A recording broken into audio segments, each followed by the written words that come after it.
If Malawian politics were a Netflix series, this episode would be the one where everyone gasps and hits rewind.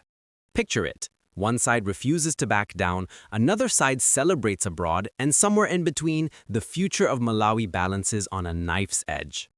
MCP ndi Chakwera asazaloweso mboma. The phrase echoing across headlines, WhatsApp groups, and radio call-ins.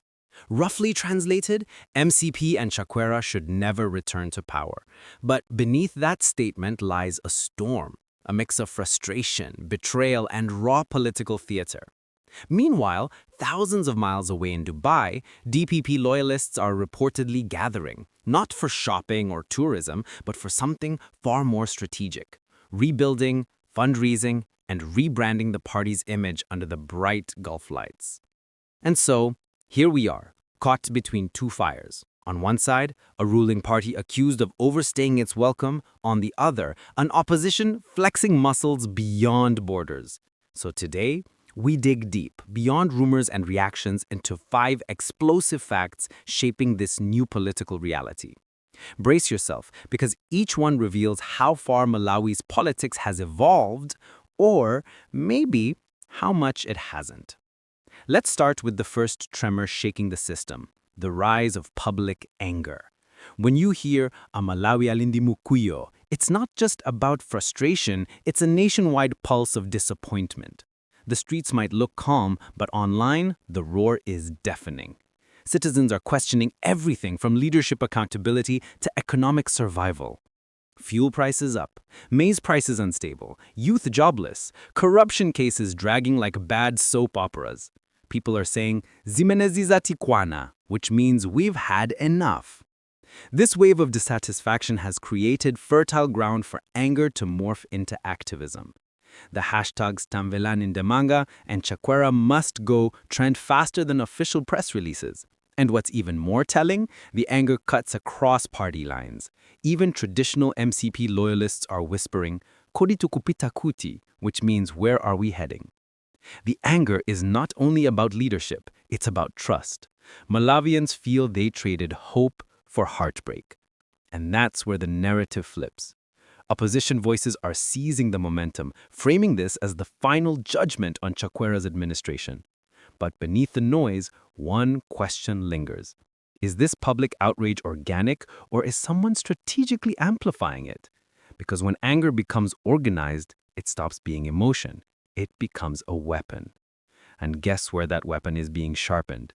Not in Lilongwe, not in Blantyre, but thousands of miles away in the golden towers of Dubai. Transition hook? Because while one side burns with frustration, another side builds from afar. Let's fly to the Gulf and see what's really cooking. In politics, geography is strategy, and Dubai has become the new chessboard. Reports emerging from Malawian diaspora circles suggest that the DPP loyalists in the UAE are organizing private meetings, political dinners, and subtle lobbying sessions. These aren't just networking events, they're fundraising hubs, image makeovers, and intelligence briefings wrapped in the scent of expensive coffee and ambition. The movement is led by expatriates who refuse to let DPP fade into political dust. They call themselves the New Wing, rebranding the party as modern, connected, and internationally aware. Their message? Malawi deserves leadership that performs, not promises. But what makes this interesting is how strategic the timing feels. Right after Chakwera's administration faced waves of criticism back home, DPP quietly reignited its international machinery. If politics were a relay race, this is the baton pass, from old guard to global reformers. Dubai's role isn't random either. The city has become a meeting ground for African political financiers and business players. Deals are cut in boardrooms, not ballots. So if DPP is regrouping here, it's a sign they're not just rebuilding, they're reinventing. Still, one question remains. Will this global facelift connect with ordinary Malawians struggling back home? Because no amount of air-conditioned meetings can erase the memories of past mistakes. Transition hook. But before we crown DPP's comeback, let's rewind. Because the MCP and Chakwera are down, but they're not out. If you think Chakwera is retreating, think again. Behind this silence, there's strategy. Insiders hint that MCP's leadership is regrouping, quietly consolidating control over institutions that matter, local councils, regional committees, and civil service networks. You might not see rallies, but moves are being made, quietly, deliberately. The idea is simple. Play defense until the storm passes. When opponents overplay their hand, respond with calm authority. And Chakwera? He's been here before. Remember 2019? The man bounced back from political embarrassment to presidential victory. That's why his supporters whisper, "Antu osamunyoza, Chakwera amasunga mhuno." Or, don't underestimate him. Chakwera keeps his cards close. Still, the pressure is real. His critics, even within MCP, fear that his image has been dented beyond repair. Others say he's plotting a soft exit, preparing the ground for a controlled leadership transition. The tension inside MCP is growing between those who want to fight and those who want to regroup. Meanwhile, opposition voices label every move as desperation. Yet history reminds us, Malawian politics loves comebacks. Those who are counted out often return twice as loud. So is Chakwera truly done? Or is this just his intermission before Act 2? Transition hook. To find the answer, we followed the money. Because in every Malawian political story, ndalama zimakala ndi shilangulo chake, or money always has its own language. Power costs money, and both sides know it. Inside sources suggest that both MCP and DPP are engaged in a silent arms race of financial mobilization. While MCP leans on government-linked allies and business partners within Malawi, DPP is turning outward, especially toward the diaspora. In Dubai, expatriate entrepreneurs, transport moguls, and construction players are quietly pledging support. They see this as an investment. If DPP rises again, their network expands. Meanwhile, MCP is allegedly leveraging local influence to secure continuity funding, sometimes disguised as development support. It's not corruption, it's politics, the Malawian way. The irony, both camps accuse each other of the same game. They're misusing resources, yet everyone's buying new campaign t-shirts. What this exposes is a deeper truth. Malawian politics is becoming globalized. Campaign money no longer flows from villages alone, it travels through remittances, business deals, and digital transfers. So the battle isn't just about who speaks better, it's about who spends smarter. But all this money and strategy lead us to one final question. Who actually holds the people's pulse now? Because without public support, all the Dubai meetings and MCP planning mean nothing.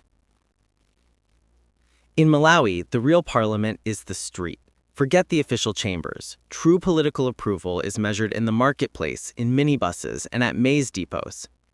The people have become commentators, judges, and fact-checkers, and they are ruthless. Every scandal, every promise, every pothole gets replayed and dissected in real time. That's why when protests broke out after the elections, it wasn't just politics, it was the people reclaiming narrative control. Chakwera's fall wasn't engineered by one party, it was a collective exhaustion with politics as usual. Now, the same people are watching DPP's comeback cautiously. They remember 2019, the corruption, the power struggles, the arrogance. They want new leadership, not recycled speeches. This is where both sides risk losing the plot.